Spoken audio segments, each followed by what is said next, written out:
Vale, vamos a ver el apartado de metodología de la programación. En este apartado, básicamente, tenemos que conseguir combinar lo que dice la legislación, los fundamentos psicopedagógicos que, que tiene lo que dice lo que dice la legislación y también cómo nosotros aplicamos en nuestra programación y en nuestras situaciones de aprendizaje estas metodologías que explicamos y estos principios que las inspiran. Bien, entonces, este sería el objetivo básico de este apartado. Concuerde lo que dice la legislación con lo que nosotros hacemos en nuestra programación. Es decir, tenemos que hacer nuestro. Se tiene que notar que hay una concordancia ahí. Respecto a la justificación normativa, pues el enfoque metodológico de esta programación didáctica, hablada en primera persona, responde a los principios establecidos por la LOMLOE, que define pues, una enseñanza orientada hacia el desarrollo de las competencias clave: la inclusión, la reflexión crítica y el aprendizaje significativo en general. En concreto, el Decreto 108/2022 de la Comunidad Valenciana refuerza todavía más esa orientación para la materia de la filosofía, subrayando de forma explícita la necesidad de metodologías activas que se vinculen con la realidad del alumnado y que promuevan la investigación, la argumentación, la deliberación, el compromiso ético ante los retos contemporáneos. Bien, junto a esto, este mismo decreto 108 dedica una extensión importante al diseño de situaciones de aprendizaje. Y la filosofía básica a este diseño sería que las situaciones de aprendizaje deben de trascender lo que sería una mera transcripción de contenidos para propiciar o dar pie a experiencias educativas reales en las que el alumnado piense, participe, se cuestione, se implique y, en la medida de lo posible, se transforme. Entonces, en este sentido o en este contexto, las metodologías activas no es solo que sean adecuadas, sino que son necesarias. Esto sería lo que plantea la legislación. Bien, vamos a ver ahora dónde se inspira esta legislación, es decir, qué fundamentos psicopedagógicos avalan este posicionamiento de la LOMLOE y del Decreto 108. Entonces, hemos cogido los muy clásicos, todos estos, Piaget, Branner sobre el desarrollo fundamentados, autores defensores del desarrollo cognitivo, Vygotsky, en tanto que el aprendizaje social y la importancia del lenguaje, Dewey, el pragmatismo en tanto que experiencia y acción, Rogers, que recalca la importancia de la emoción y el sentido, Freire, porque recalca la conciencia crítica y la transformación, y el constructivismo más el DUA, porque promueven explícitamente la inclusión y la autonomía. Estos serían los fundamentos teóricos que vamos a pasar a describir brevemente, muy brevemente, para que se entienda un poco de qué va. ¿Qué tiene que ver? ¿Por qué hablamos de Piaget y de Branner en esta fundamentación psicopedagógica? Bien, aquí en la diapositiva tenéis lo principal, ¿no? Partiendo de esa cita que la encabeza de Piaget, que dice: el principal objetivo de la educación es crear personas capaces de hacer cosas nuevas y no simplemente repetir lo que otras generaciones hicieron.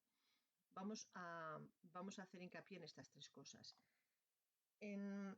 Como os recordáis, lo que Piaget denominó dentro de lo que es el desarrollo evolutivo de la persona, el desarrollo cognitivo, la etapa del pensamiento formal, empezaba a los 12 años, pero se consolida a partir de los 15 o 16, que es justo la edad del alumnado para el que dirigimos esta programación. Entonces, esa capacidad es justamente la capacidad ya para operar con conceptos abstractos, formular hipótesis, reflexionar de forma lógica y no solo sobre hechos concretos, o sea, sobre posibilidades y no solo sobre hechos concretos. Es decir, están perfectamente en condiciones de filosofar en sentido fuerte, es decir, plantearse dilemas, cuestionar verdades establecidas, explorar alternativas de pensamiento. Así, para conseguir esto, es importante que la metodología no sea una metodología meramente transmisora de conocimientos y cerrada, sino que necesitamos un tipo de metodología que desafíe el pensamiento, que lo movilice y que sitúe para ello al alumnado ante problemas reales, complejos y debatibles sobre todo, ¿vale? Pues no sé, tipo, ¿tiene sentido hablar de justicia en un mundo desigual? ¿Somos libres en las redes sociales? ¿Debe limitarse la libertad de expresión en nombre del bien común? Es decir, son retos, desafíos. Entonces, hasta aquí es el enfoque de Piaget de que la mente, digamos, está ya preparada para asumir estos desafíos. Y por otra parte, Branner refuerza a Piaget porque Branner precisamente insiste en que el aprendizaje más valioso es el que se produce a través del descubrimiento guiado, el aprendizaje por descubrimiento. Es decir, no, el conocimiento no se transmite de forma pasiva, sino que se construye activamente cuando el entorno ofrece los andamiajes adecuados. Es decir, que el profesorado no está ahí para dar respuestas, sino para plantear las preguntas pertinentes, bien estructuradas, ofreciendo modelos, proponiendo recursos y sirviendo de guía. Entonces, de esta forma, los estudiantes y las estudiantes no van a aprender solo filosofía, sino que van a aprender a pensar filosóficamente, a su ritmo. Entonces, en este sentido, en esta programación, volvemos a nuestra programación concreta, hemos optado para cumplir, digamos, con este enfoque, por el aprendizaje basado en proyectos, el debate estructurado, el uso del portafolio filosófico, el análisis de dilemas morales, porque todas estas metodologías estimulan la capacidad de abstraer, cuestionar y argumentar, que son precisamente los pilares del pensamiento formal. Bien, esto sería en cuanto a esta primera fundamentación psicopedagógica por parte de estos dos autores. El siguiente autor que vamos a mirar por encima sería Vygotsky, que se podría resumir su planteamiento como aprender en diálogo. La cita que encabeza esto sería: lo que un niño puede hacer hoy con ayuda, mañana podrá hacerlo por sí solo. Bien, vamos a utilizar a Vygotsky precisamente para argumentar por qué la filosofía debe enseñarse a través del diálogo y de la interacción, que es justamente una de las cosas que recalca el decreto 108 con respecto a la asignatura de filosofía, la importancia dialógica del enfoque. Entonces, según Vygotsky, que es el creador de lo que se conoce como teoría sociocultural del aprendizaje, el conocimiento no se construye de manera individual ni aislada, sino que surge siempre en relación con los demás. Aprendemos en comunidad y a través del lenguaje, a través de las preguntas que nos hacen, de las respuestas que intentamos dar, de los conflictos cognitivos que se generan en esa interacción. Una de las ideas clave de Vygotsky es lo que se llama la zona de desarrollo próximo, la CDP. Es decir, el espacio entre lo que un alumno o alumna puede hacer por sí solo y lo que puede lograr con ayuda. Entonces, en filosofía esto tiene un valor enorme porque muchas veces los textos pueden ser complejos, abstractos o excesivamente abstractos, pero si se le guía mediante un diálogo o se le reformulan las preguntas o se intentan traducir los conceptos de forma más clara o cercana, entonces podremos acortar o centrarnos en esa zona de desarrollo próximo que potencia el aprendizaje. Entonces, para esto, hemos escogido en la programación metodologías activas que favorecen el aprendizaje cooperativo y el desarrollo del pensamiento compartido. Por ejemplo, tertulias filosóficas, dialógicas, debates estructurados, coevaluación argumentada entre iguales, tareas en pequeño grupo. Todo esto, como se ve, está vinculado con este tipo de argumentaciones que nos hacía Vygotsky, de que el lenguaje no solamente, o sea, la importancia que tiene el lenguaje, que no sería solamente un medio para comunicar la filosofía, sino que es la herramienta con la que se construye el pensamiento filosófico.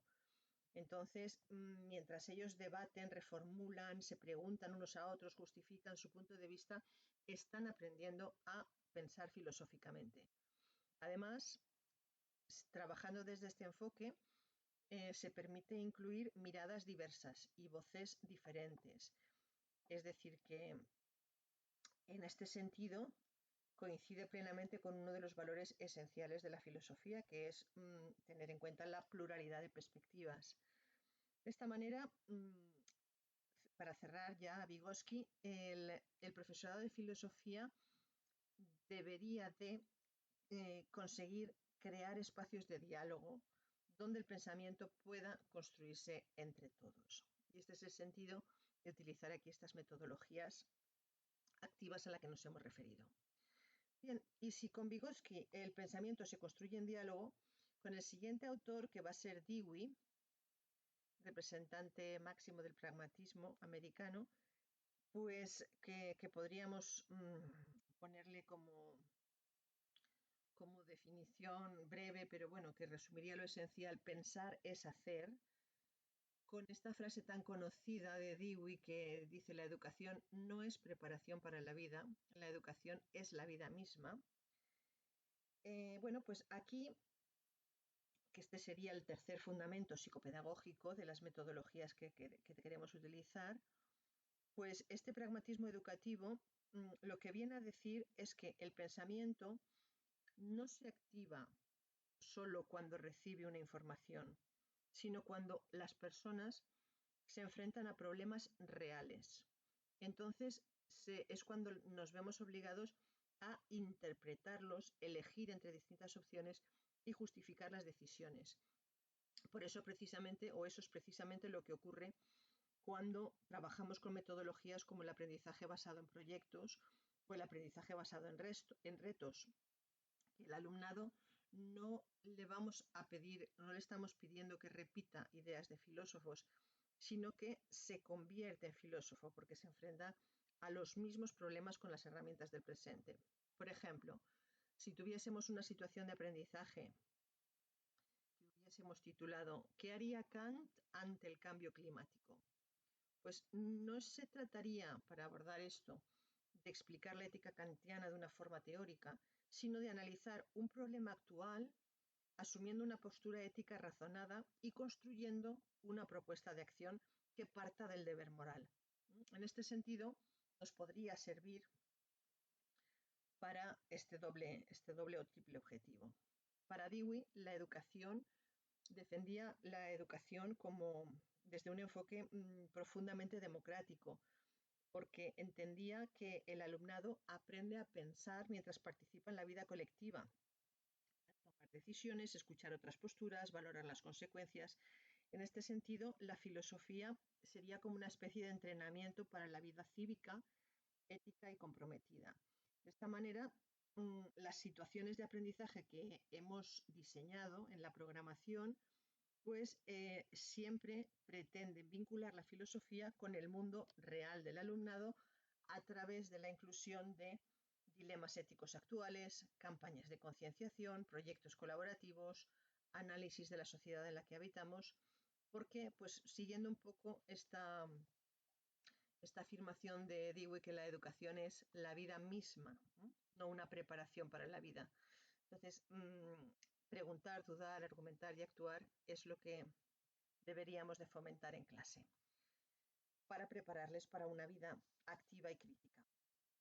Bien, pero para que todo esto funcione, en realidad, pues también nos aporta bastante el punto de vista del siguiente autor, que es Carl Rogers, que le hemos llamado Aprender con sentido. La frase que resumiría un aspecto de su filosofía, de su teoría pedagógica, es que el único aprendizaje que puede influir significativamente en la conducta es aquel que el individuo descubre por sí mismo y hace suyo. Entonces, claro, para que esto suceda, es un reto importante. Carl Rogers es uno de los representantes más importantes de lo que se conoce como la psicología humanista. Entonces, él propone una visión absolutamente centrada en la persona. Es decir, solo aprendemos de verdad aquello que tiene sentido para nosotros. Entonces, claro, si nos tomamos esto, si tomamos esto en consideración, pues desde la filosofía, todo aquello que, todos aquellos saberes que nosotros queramos eh, transmitir al alumnado, sean de tipo ético, ontológico, político, epistemológico, pues si no les interpelan, si no conectan con sus preocupaciones y con su experiencia vital, pues realmente no van a tener sentido para ellos, con lo cual no es probable que se produzca ningún tipo de aprendizaje significativo. Pero claro, para que pueda el alumnado exponer esas preocupaciones personales, es absolutamente necesario que el aula hayamos conseguido, que no lo tendremos el primer día, pero que sea un espacio seguro, es decir, donde la, la expresión de la emocional, de las propias inquietudes, las propias curiosidades, los propios errores, pues se puedan expresar sabiendo que no van a ser objeto ni de críticas, ni de burlas, ni de nada por el estilo. Sí de comentarios, sí de diálogos, pero no nunca desde los ataques, ¿no? Entonces, en este sentido, crear un clima de empatía y confianza por parte del profesorado y conseguirlo en el alumnado, no a través, digamos, de una autoridad rígida, sino potenciando ese clima empático de confianza.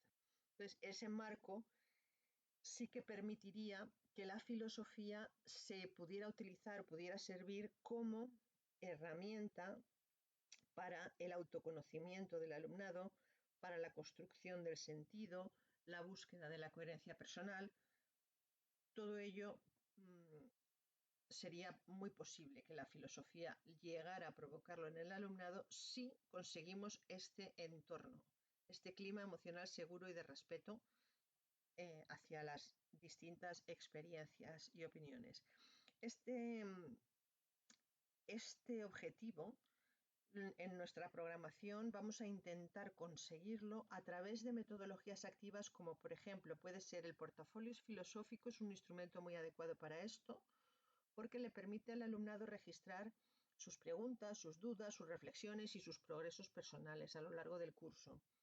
También las actividades de lo que se llama narrativa filosófica, que serían como relatos en primera persona sobre o bien dilemas que se han vivido en primera persona o en tercera persona, da igual, o bien sobre ficciones filosóficas que exploran temas que se han tratado como la identidad, la libertad, la justicia.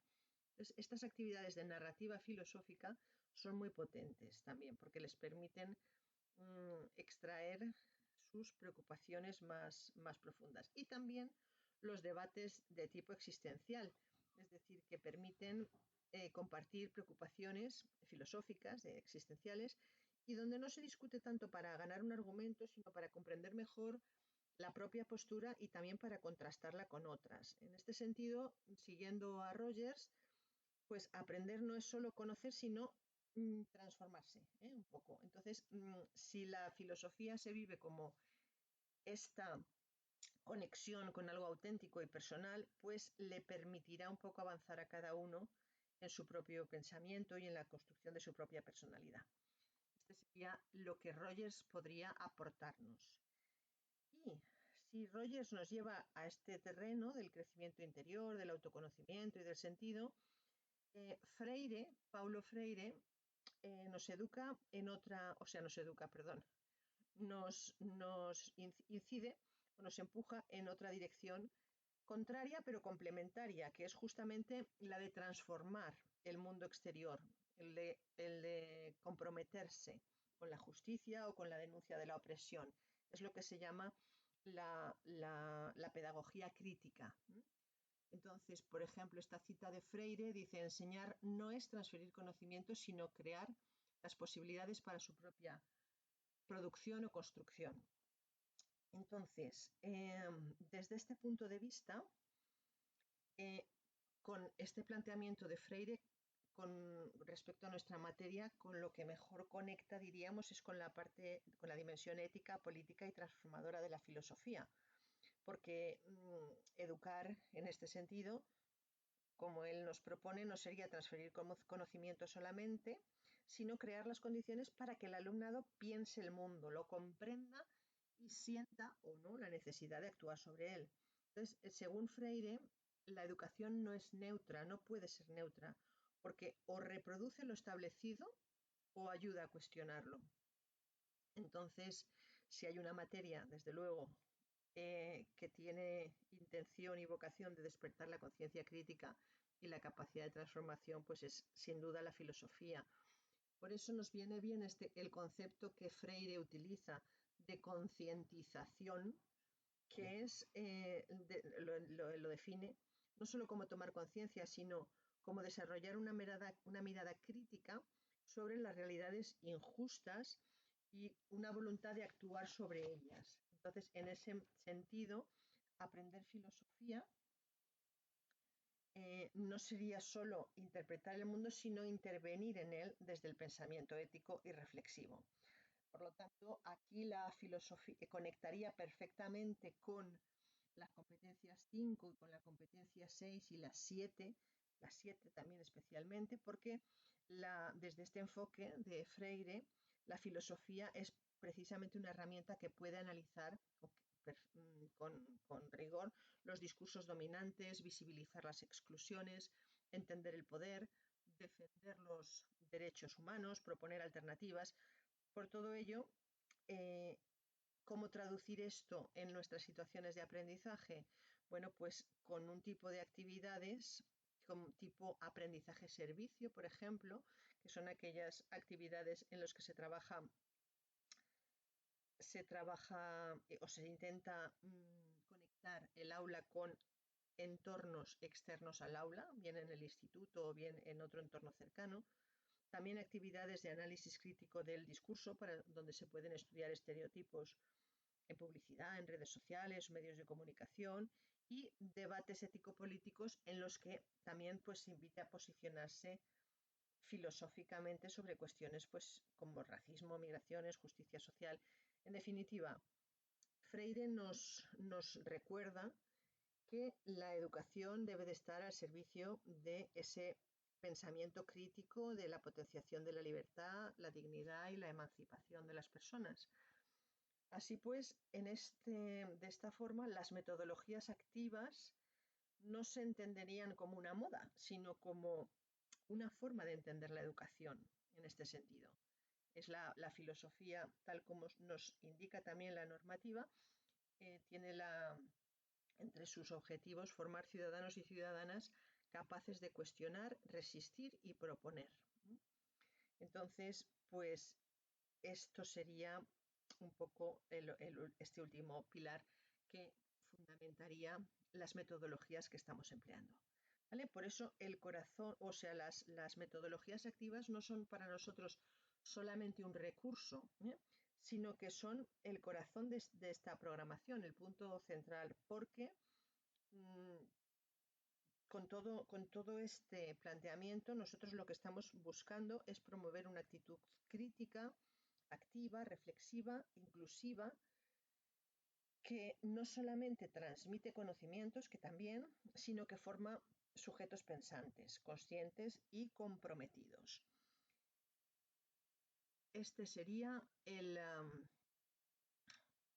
objetivo básico, ¿no? Entonces, a lo largo de nuestras distintas situaciones de aprendizaje, bueno, estos son aquí dos ejemplos que ya lo veremos cuando estemos en clase. En definitiva, concluyendo, ¿por qué este tipo de metodologías? Pues porque potencian un desarrollo cognitivo, ético y crítico, porque conectan con los intereses reales del alumnado, porque promueven la inclusión, la autonomía y el aprendizaje significativo y porque están en coherencia con la legislación y la filosofía de la materia. Valga la redundancia. Bien, pues esto es lo que básicamente habría que meter en este apartado teórico de la programación sobre metodología. Es decir, repito un poco el esquema, la justificación normativa de qué tipo de metodología hay que utilizar. Aquí el papel central son las situaciones de aprendizaje y la forma de conectar con la realidad. Y luego pues explicar estos fundamentos teóricos. Si no queréis explicarlos todos, pues explicáis menos. Yo os pasaré por escrito esto mismo que acabo de explicar un poco más desarrollado para que podáis tenerlo y ponerlo en vuestro apartado de programación. Aquí solamente faltaría una tabla que os la añadiré en la que se recoge un poco lo que acabamos de decir, como por ejemplo el tipo de metodologías activas que nosotros vamos a utilizar y que hemos ido mencionando, qué tipo de cosas promueven en el alumnado o favorecen en el alumnado. Y esto sería lo que habría que exponer en este punto.